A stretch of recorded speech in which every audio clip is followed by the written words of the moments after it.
Welcome to Build Strong Habits podcast channel. Sit back, relax, take your eyes off the screen, and listen.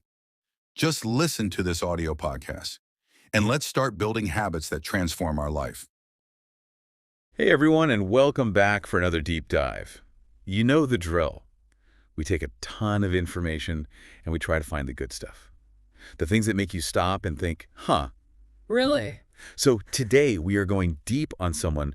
I'm sure you think you know Charlie Chaplin.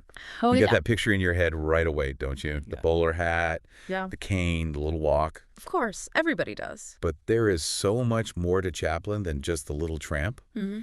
It's a life full of hardship and innovation and controversy. Definitely. It goes way beyond the slapstick. Absolutely. But before we really get into all of that, I'm kind of curious, when you think of Charlie Chaplin, what's the first thing that pops into your mind?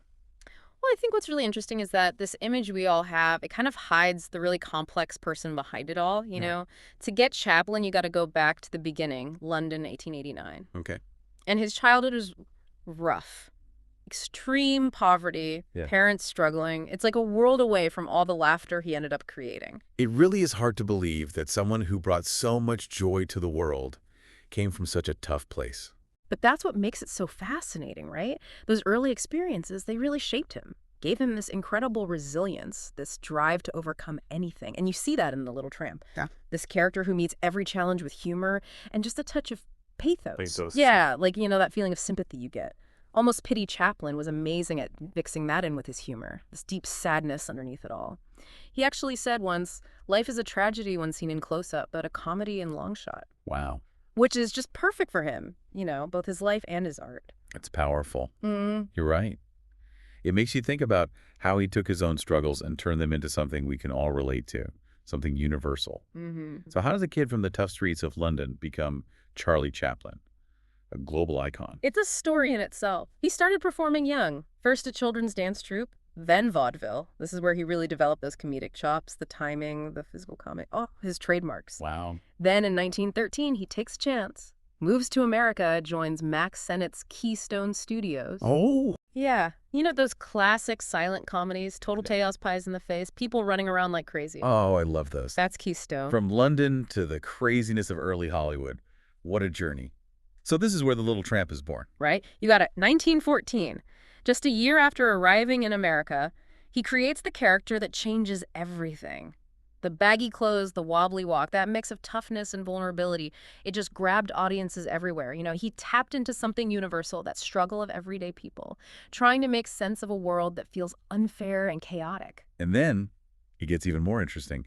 When talkies come along and change cinema forever, Chaplin resists. Everyone else is jumping on board. But he sticks with silent films. Why hold on to something that seems so outdated? Chaplin was a true believer in visual storytelling. He felt like words would actually limit his art.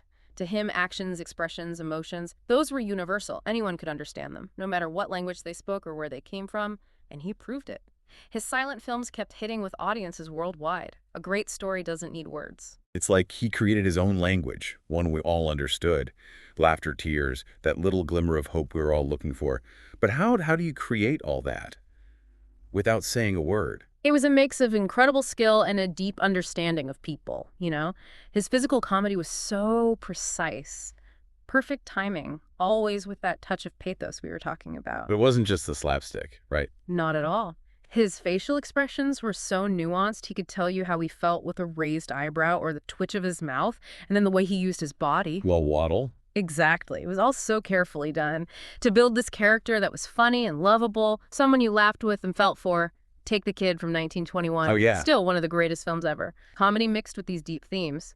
Poverty, abandonment, the power of love. Amazing how much emotion he fit into a silent film. It makes you appreciate his genius. He wasn't just a comedian, he was a master storyteller. Mm. An artist using the unique power of silent film to create something timeless and moving. And we've only scratched the surface. There's so much more to Chaplin, and it gets even more interesting.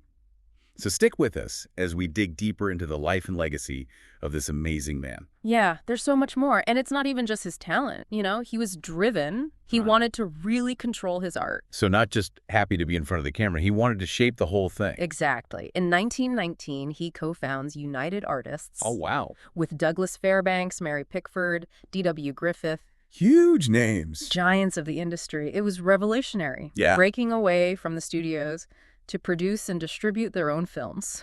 Wow. Unheard of back then. Taking control. Talk about taking control. Mm. So what does he do with that freedom? What kind of films does he create? This is where you see his vision really explode. I mean, some of his most iconic films come from this period. The Gold Rush in 1925. Okay. Hilarious, touching story about prospectors up in the Klondike, and City Lights in 1931. Oh, yeah. Considered by many to be his masterpiece. That's the one with the blind flower girl. That's exactly. Beautiful film, deeply moving. And what's really striking about both of these and others from this time is Chaplin's range, you know? He blends the slapstick with social commentary, with romance, with real, raw emotion. It's like you refuse to be put in a box. No. Just a comedian. Yeah. And then you have The Great Dictator in 1940.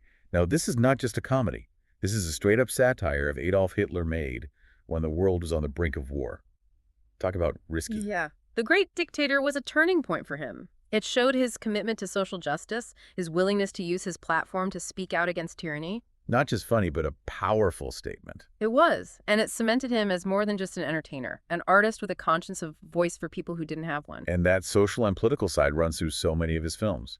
He's always looking out for the underdog, Yeah. working class. He's not afraid to make fun of the rich and powerful to go after capitalism. It's really something how he mixes those deeper themes in without losing the entertainment. His films make you think, make you feel, but they never lose that sense of joy, that pure cinematic brilliance. It's that balance, Yes. right? Yeah. The humor and the heart. Yes. He can make you laugh and cry sometimes in the same scene. But Chaplin's life wasn't all perfect, you know? Right. It had its complexities, its controversies. While he found huge success professionally, his personal life was often front-page news. Yeah, ups and downs for sure. 4 marriages, some of them with much younger women. And that brought a lot of scrutiny, especially in post-war America, which was more conservative. And his political views got him into trouble too. Oh, yeah. Chaplin was outspoken. Politically, he leaned left, sympathetic to socialist ideas.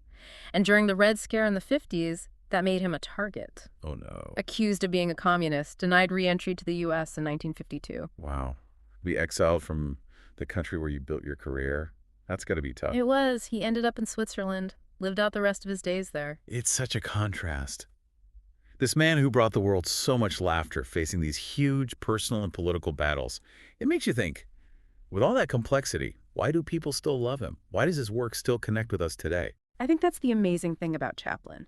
Despite all the dramas, art rises above it all. The Little Tramp is still that symbol of hope and resilience. He represents that need we all have for connection, for belonging, for a little bit of joy in a world that can be pretty harsh. You're right. He Yeah. gets to something deep inside us, something that connects us all. He reminds us that no matter how hard things get, we can still find ways to laugh, to love, to hold on to hope. Exactly. And it's not just The Little Tramp. Even his films that deal with tough topics have this incredible warmth and empathy. So we've gone from the poverty of his childhood to the bright lights of Hollywood. We've talked about his comedic genius and his social conscience. We've dug into the controversies and the love that still surrounds his work. What a journey. What a journey. To sure. But before we finish, I want to hear from you. What about you? How has this changed your view of Charlie Chaplin? What stands out to you now? We've learned so much about Chaplin, haven't we? Like peeling back the layers of an onion. Yeah.